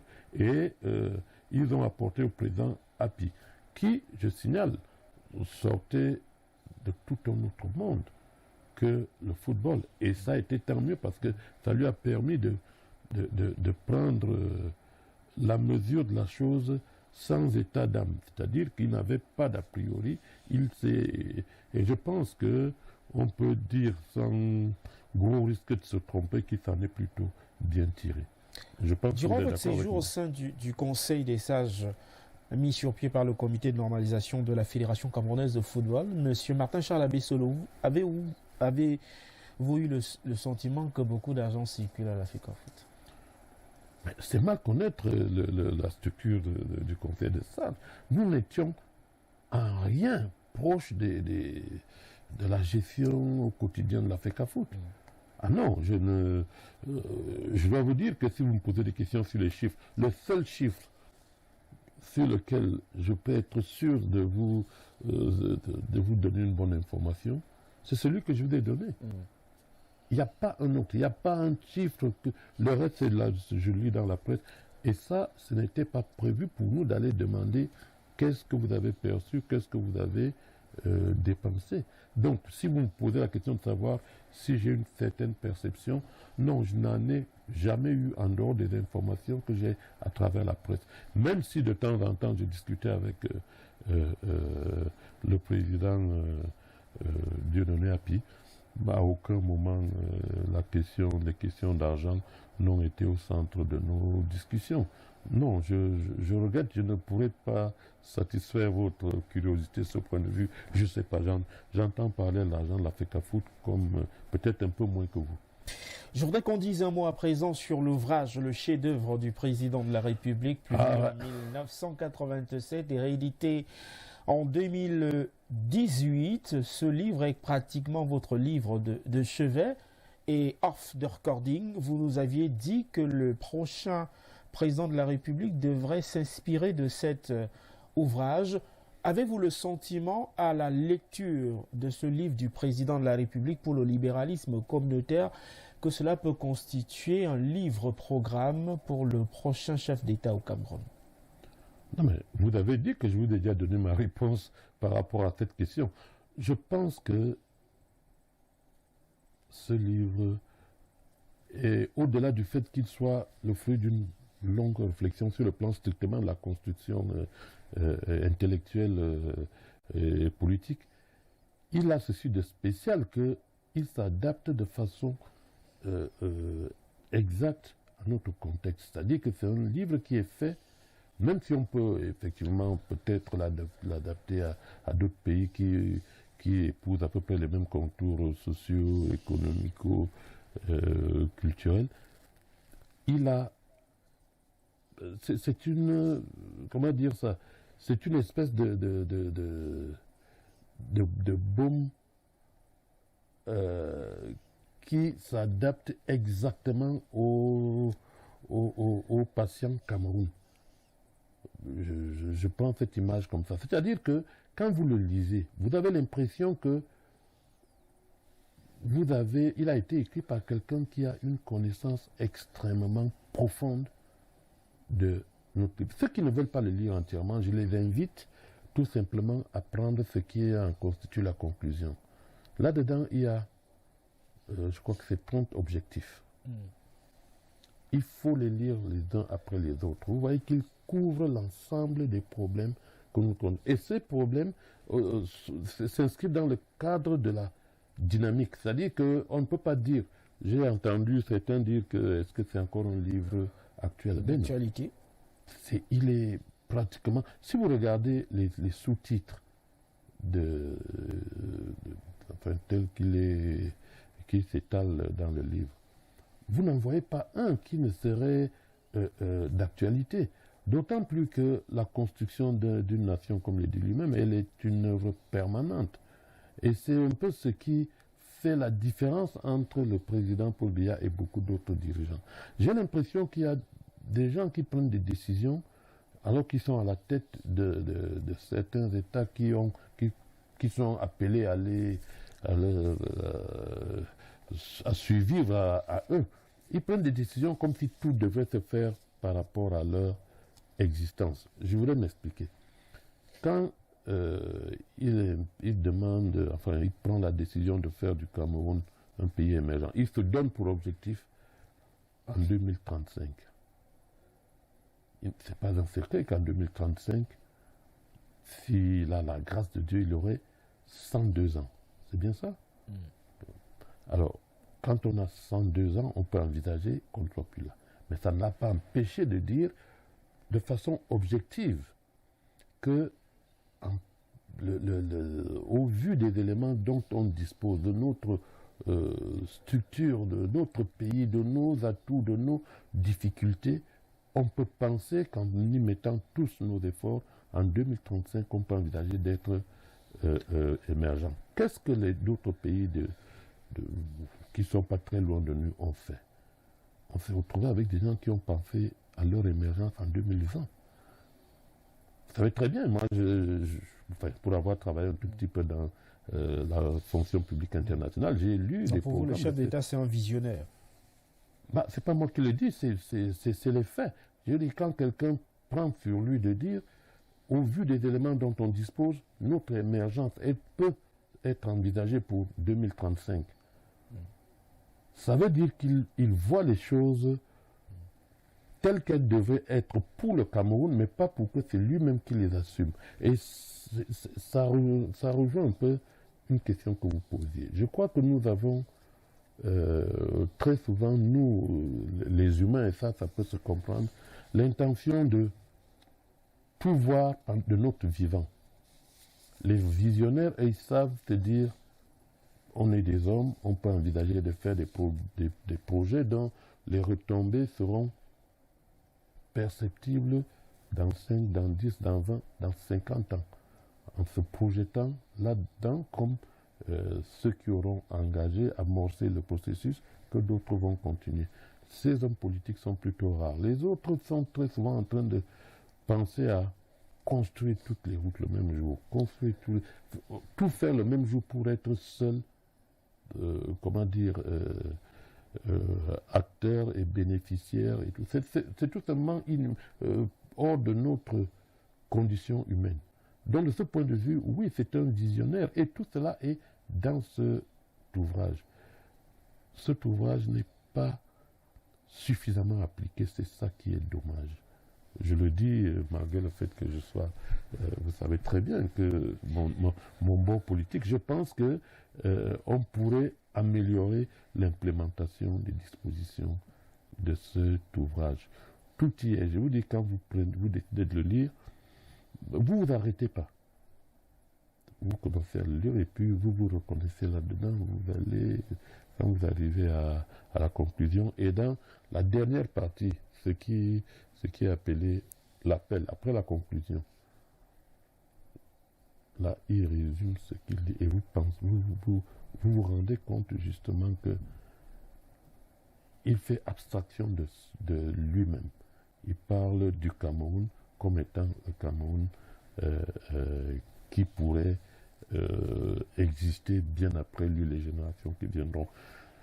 On n'a pas eu le temps d'en parler, mais je voudrais qu'on dise un mot sur deux sujets. Le premier, c'est le programme de réforme de la CEMAC qui a été révisé à Yaoundé à la faveur des assises qui se sont tenues à la BEAC. C'était le 3 octobre 2019 au siège de la Banque des missions de la sous-région. Vous avez participé à ces programmes de réforme de la CEMAC. À votre avis, qu'est-ce qui bloque l'intégration sous-régionale au sein de ce groupement économique? La première réponse qu'il faudrait donner à ça, c'est de façon triviale la disparité dans les niveaux de développement des sociétés, les développements. Là, mais c'est une réponse extrêmement facile, quoi.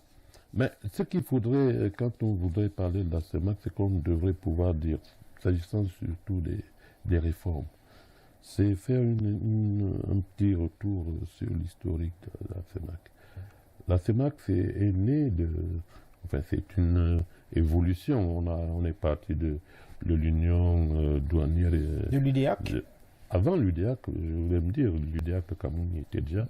Le Cameroun a intégré. Enfin bref, ce serait long de faire toute l'historique. Mais quand, dans son évolution, la CEMAC a connu des étapes où parfois il ne restait que 3 étapes. Pour la simple raison qu'à un moment, le Tchad a eu des problèmes. Vous savez, toute la période de l'État néant et autres.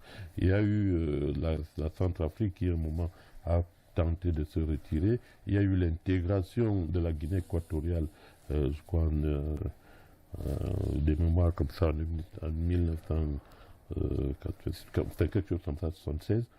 Donc, ces évolutions ont fait que les 3 pays que sont le Cameroun, le Congo et le Gabon se sont retrouvés à gérer pratiquement toutes les structures communautaires.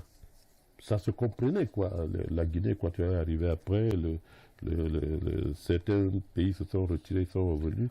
Donc, à un moment, la Guinée équatoriale a pensé à remettre les choses à plat parce que s'agissant par exemple de la BEAC, elle était l'un des plus grands réimportateurs des devises et statutairement, il n'y avait pas grand-chose à voir. Le siège était à Yaoundé, le gouvernorat était assuré par le Gabon. Donc, ils ont demandé lors d'une session de la CEMAC à ce que les statuts de la BEAC soient révisés. Alors les autres chefs d'État, au premier rang desquels le nôtre, ont dit, au lieu de faire tout simplement la BEAC, il serait plus sage tout simplement de refaire la réforme de toutes les institutions. D'où la mise en place de ce qui s'est appelé le programme des réformes institutionnelles de la CEMAC. Ce qui consistait donc à remettre à plat les statuts de toutes les institutions de la CEMAC de façon à ce que tous les États réunis puissent avoir une nouvelle répartition des charges, mais surtout que ces statuts s'adaptent à cette nouvelle configuration. La Guinée est arrivée après, vous savez très bien, la Centrafrique a réintégré après un léger recul. Tout ça a fait qu'on a mis en place un programme qui a créé donc une nouvelle structure des 2 unions, parce que la CEMAC en réalité c'est d'un côté l'Union économique d'Afrique, l'UMAC, l'Union monétaire des États d'Afrique centrale et l'Union économique, l'UEAC. Donc toutes les institutions reliées à cette communauté ont été remise en question dans le cadre de leur statut. Comme ça qu'on a eu la rotation dans les directions, dans les directions des institutions, la remise, comment vous dire ça, tout simplement une réforme totale de toutes les dispositions. Cela a été une bonne chose. Maintenant, pour revenir à votre question, je dois pouvoir dire que les Camerounais doivent être fiers de ce qu'ils sont. Pour avoir vécu cela, pour avoir été responsable dans cette structure, c'est-à-dire le secrétariat permanent dédié aux réformes, je dois dire que j'ai eu des motifs de fierté pratiquement à toutes les sessions. Nous avons eu affaire dans le cadre de l'élaboration des textes, dans les apports des uns des autres, dans la réflexion, dans la mise en... on sentait qu'il y a un leader dans la sous-région. Ce leader, c'est le Cameroun. Je ne peux pas vous citer tous les exemples de ce que apportaient nos ministres dans le cadre du comité de pilotage, nos experts dans le cadre du comité des experts de la CEMAC. Je tiens à dire aux Camerounais qu'il faut peut-être aller à côté pour se rendre compte du niveau que nous avons au Cameroun. Maintenant, Chalabi Solo, j'aimerais qu'on sorte de cette phase d'échange et on va prendre quelques-unes des journaux qui paraîtront lundi par une question concernant votre passage au ministère du Commerce. Le 7 avril 2012, vous avez saisi 1,5 tonnes de poulet congelé à Yaoundé.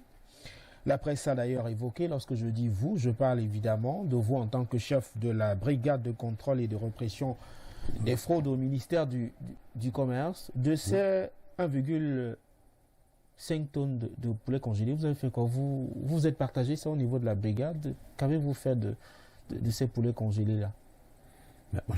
Je suis un tout petit peu surpris que vous n'ayez relevé que la saisie des poulets. Mais les saisies au ministère du Commerce... On les revend? C'est du quotidien. Je croyais... Peut-être que je ne le dis pas par méchanceté. Je crois que votre chaîne est un peu jeune, mais les autres chaînes ont relayé d'autres opérations au cours desquelles nous avons systématiquement détruit... Est-ce que vous mesurez la gravité de ce que vous venez de dire? Qu'on saisit du poulet, il faut avoir des bonnes raisons pour les saisir. Vous êtes conscient qu'il y a encore du poulet congelé sur le marché?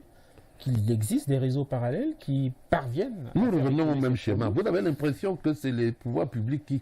Non, les pouvoirs publics sont à la traque tous les jours. En tout cas, le ministère du Commerce traque tous les jours ces malfaiteurs qui, eux, ne s'arrêtent pas. C'est-à-dire que s'il y a du poulet, ça justifie que la brigade continue à exister. Mais ce n'est jamais la brigade ou alors le ministère ou même les pouvoirs publics dans leur entièreté qui créent ces mouvements. Non, les pouvoirs publics traquent les malfaiteurs. Donc, si vous posez la question de savoir qu'est-ce qu'on a... Je vous ai dit tout à l'heure que j'appartenais à un corps qui est suspicieux, pour lequel on aura tout dit. Mais moi, j'ai une certaine fierté, n'est-ce pas? Je vous ai dit lors de nos entretiens que je suis fils de fonctionnaire. Et j'ai appris de mon père quelque chose qui m'habite jusqu'aujourd'hui. Sans être un ange, j'ai appris de lui que,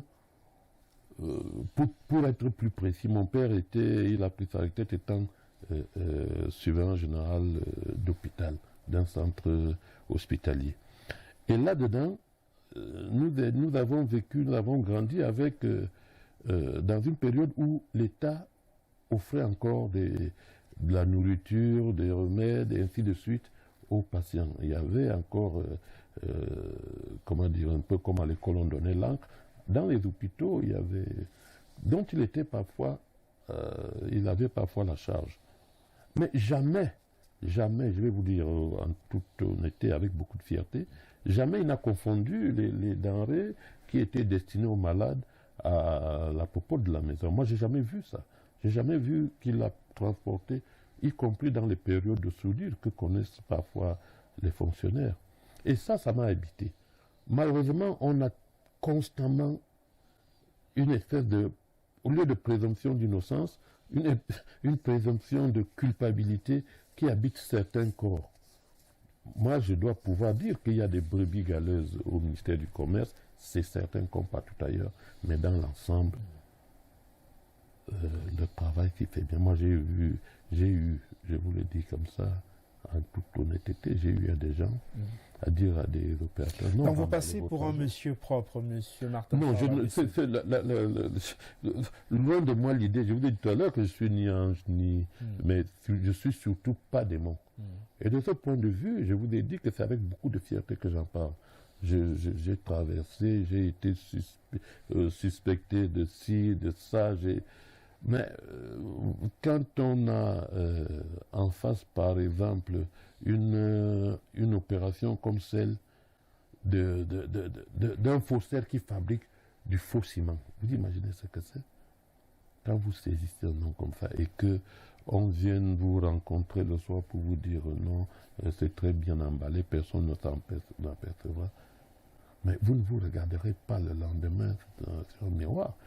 Alors, ce genre d'opération, oui, moi j'en ai mené et je suis à l'aise pour vous dire que parfois, des gens dans ces conditions ont essayé de venir nous raconter pour dire on pourrait faire ceci, changer la date de péremption de ceci, faire ceci ou cela.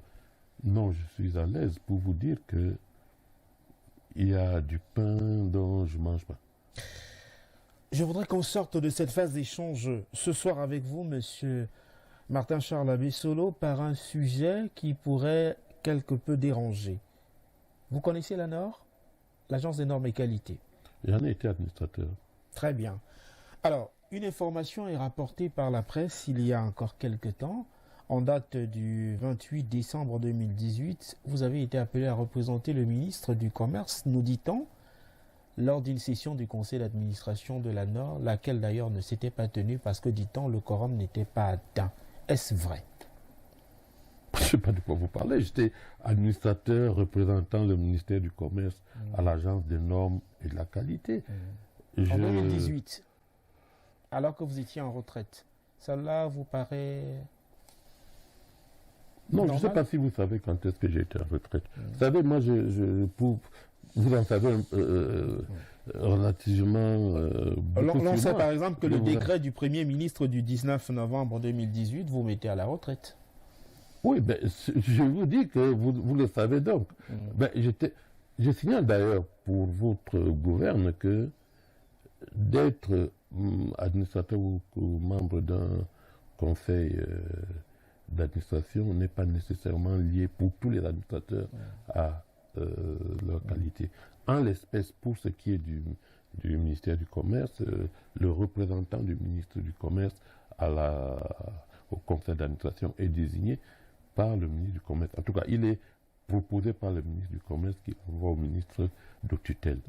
À aucun moment, si vous voulez, j'ai assisté à un conseil qui a été, si vous voulez, un conseil de transition et au cours duquel il y a eu et mon successeur et moi, parce que les présidents, ils ont vocation à pouvoir inviter. Il n'y a aucune espèce de...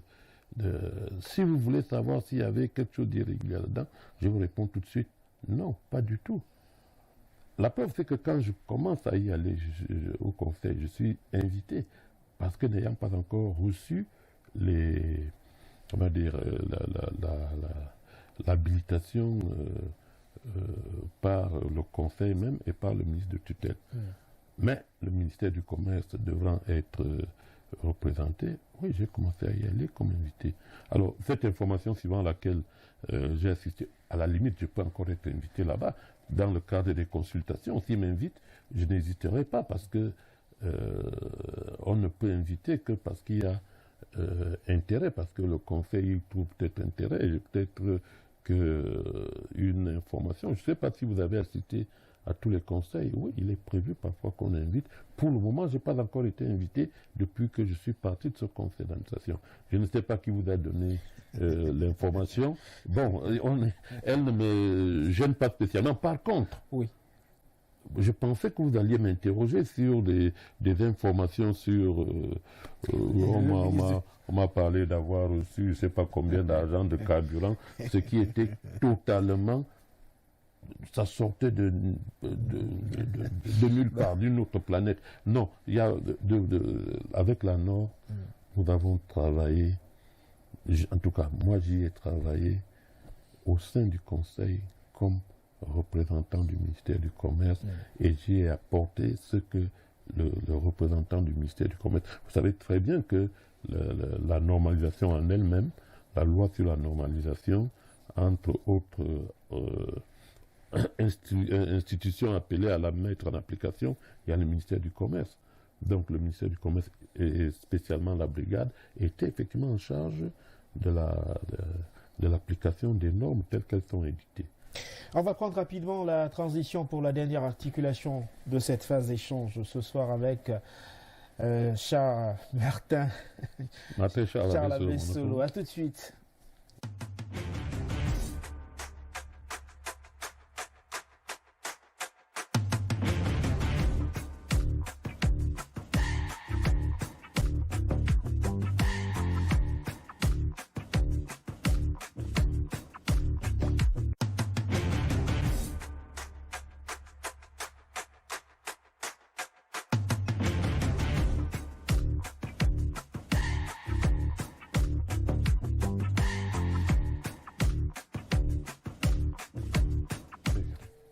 Juste un mot, Monsieur Martin Charles Abessolo, sur Madame Françoise Foné.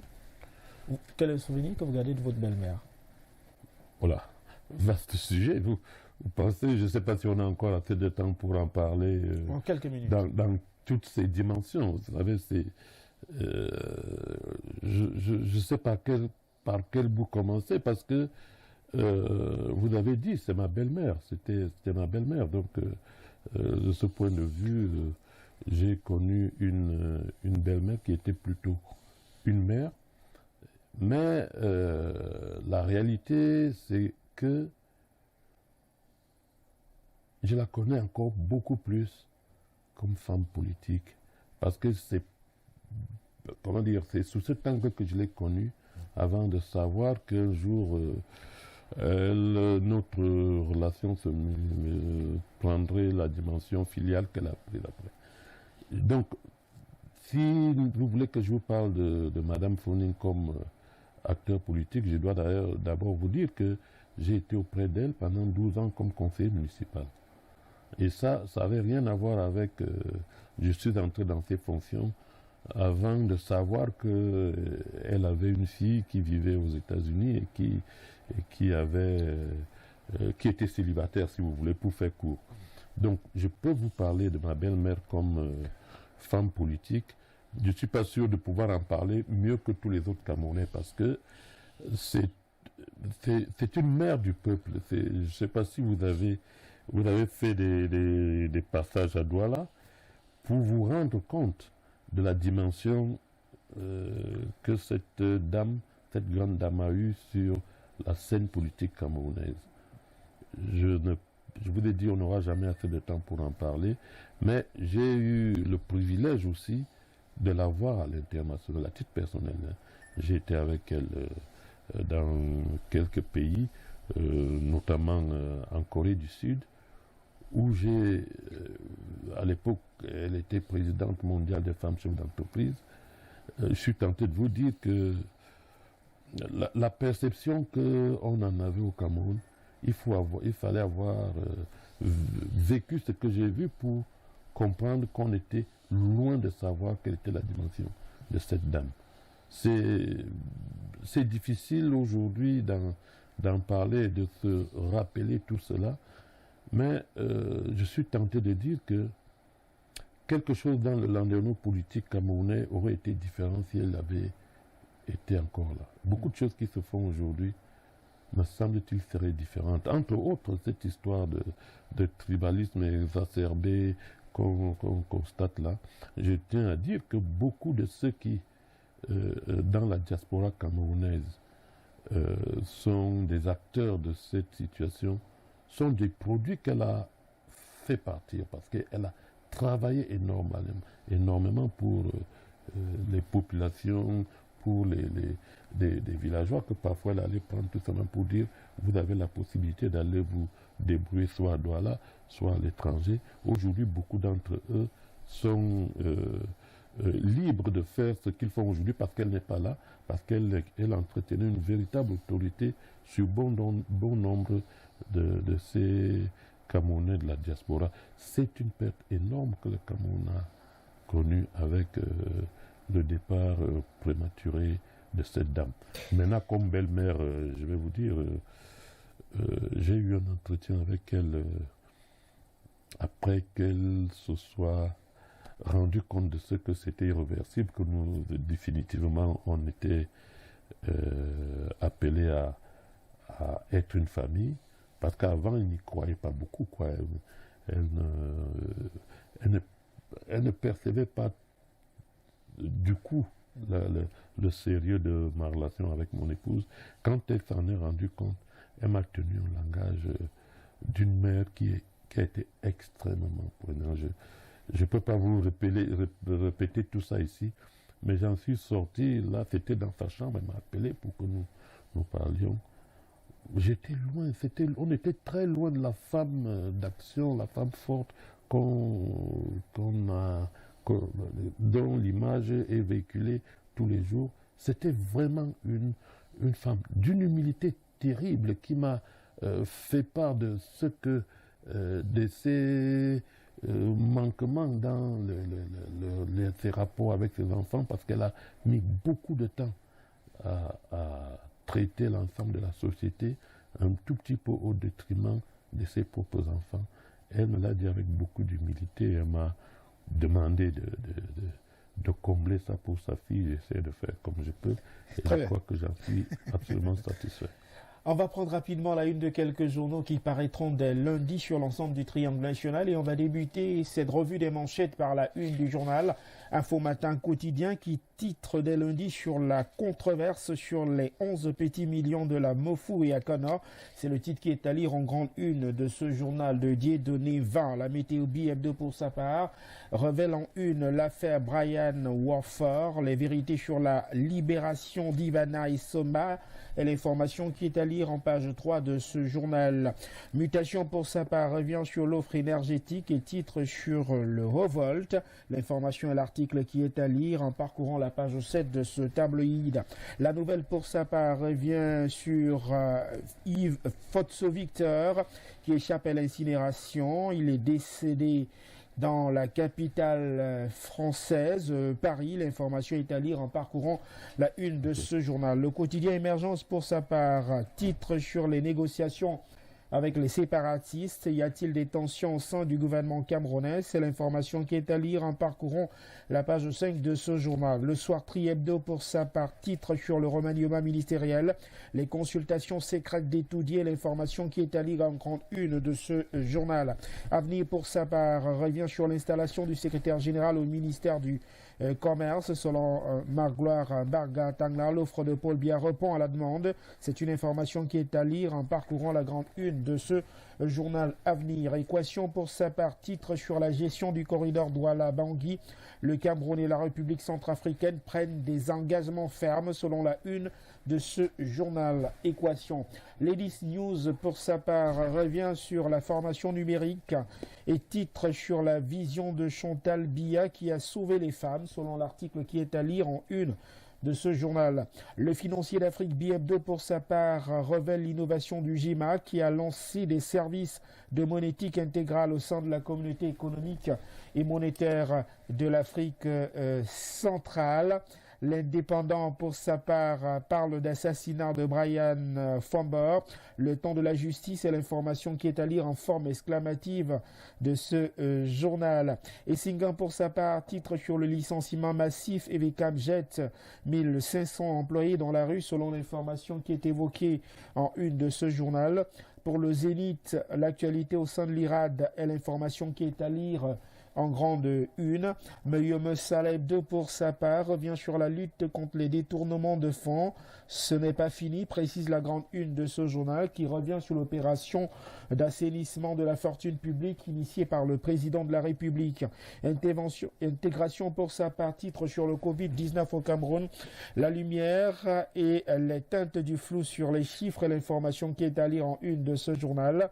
Confidential, pour sa part, revient sur Ivana et Somba, qui est désormais libre mais pas innocenté dans le cadre de l'affaire Brian Boris Famber, selon l'information qui est à lire en une de ce journal. Et puis Perspective d'Afrique, pour sa part, titre sur Florence Ayafar, ses présumés assassins sont désormais sous les verrous.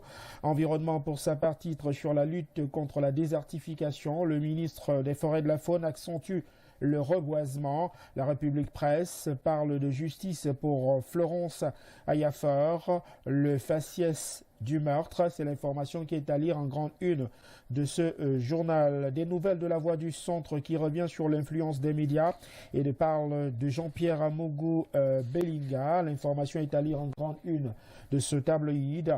De Guardian Post, pour sa part, revient sur les actions menées par la Commission nationale anticorruption. Des Horizons, pour sa part, revient donc sur les décisions prises par le président de la République de valoriser de 20% les droits payés par la Caisse nationale de prévoyance sociale, qui a fait l'objet d'un point de presse donné par le directeur général de la Caisse nationale de prévoyance sociale. Éco-Matin, pour sa part, titre sur l'ouverture du capital des entreprises publiques au privé.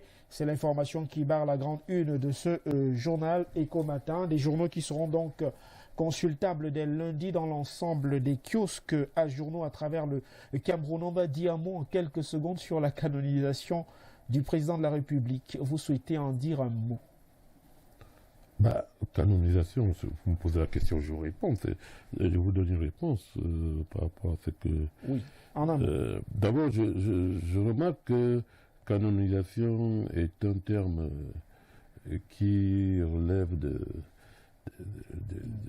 l'Église de Rome, j'imagine. Ouais. Alors, est-ce qu'on peut envisager qu'il soit canonisé? Je ne sais pas, je ne connais pas les canons.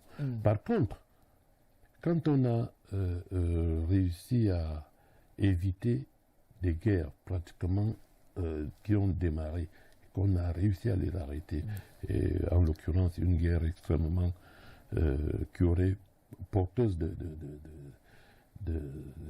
d'hécatombes, si vous imaginez une guerre avec le Nigeria. Quand on réussit à éviter une guerre comme ça, je pense que on peut envisager, au lieu de la canonisation, dont je vous l'ai dit, je ne sais rien, mais si vous me posiez la question, je dirais pourquoi pas une nobelisation plutôt. Si je m'en tiens à tous les derniers prix Nobel, entre autres. Donc, en conclusion, le président de la République mériterait amplement... Non, il est largement éligible. Il se trouve tout simplement, me semble-t-il, que nous ne sommes pas suffisamment agressifs sur le plan de l'information pour vendre cet homme. Et ça me paraît nocif parce que les bruits vont beaucoup plus, ils sont beaucoup plus amplifiés sur des tares qu'on lui prête, qui n'existent pas, s'agissant par exemple pour les derniers temps, entre autres, de sa mort et tout. Ça paraît pas sérieux tout ça. Alors que les actes qu'il pose, il suffit de les scruter au quotidien pour se rendre compte que, en comparaison avec certains autres prix Nobel, je ne leur en rêve rien.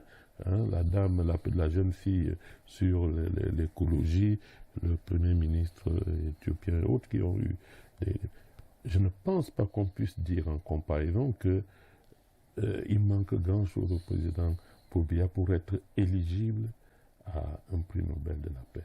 Moi, c'est une conviction personnelle. Martin Charles Abessolo, merci d'être venu dans le cadre de cette livraison La Ligne Rouge ce soir sur Info Télévision. Mille fois merci d'avoir accepté d'échanger avec nous pendant pratiquement 1h40 désormais. La portion congrue réservée à ce programme est largement dépassée. Merci aux téléspectateurs qui nous ont encore suivis ce dimanche. Je vous donne donc rendez-vous dimanche prochain. S'il plaît à Dieu, bien le bonsoir. Au revoir. Ça a été un plaisir.